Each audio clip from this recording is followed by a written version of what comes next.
ఈ దేశంలో మొన్న 28 మందిని ఫోటోలు పెట్టుకున్నారు ముష్కరులు. వీళ్ళు ఒకటే ఉద్దేశం ఇది, మేము ఏం చేసినా ఎవరు మమ్మల్ని అడిగే వాళ్ళు లేరు అనేది.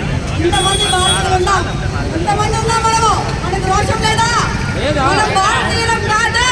అవును కదా, భారతీయులం అయితే ఇలాంటి నా కొడుకులకే మనం బుద్ధి చెప్పాలి. బుద్ధి చెప్పాలి అంటే మనందరం కలిసి ఉండాలా లేదా? ఈ రోజు మదనపల్లిలో 3 లక్షల మంది పైచిలుకుంటే వీళ్ళకి వచ్చిన వాళ్ళు చాలా తక్కువ మంది.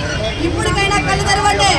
ఈ రోజు కాశ్మీర్లో కావచ్చు, రేపు పక్క రాష్ట్రం కావచ్చు, పక్క జిల్లా కావచ్చు, అన్నాడు మదనపల్లి అవుతుంది ఖచ్చితంగా.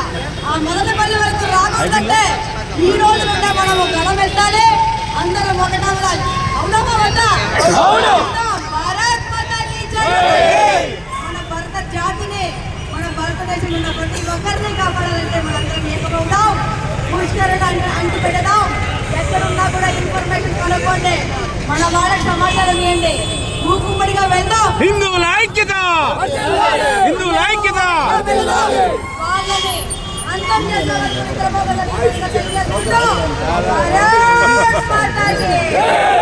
భారత్ మాతాకి జై.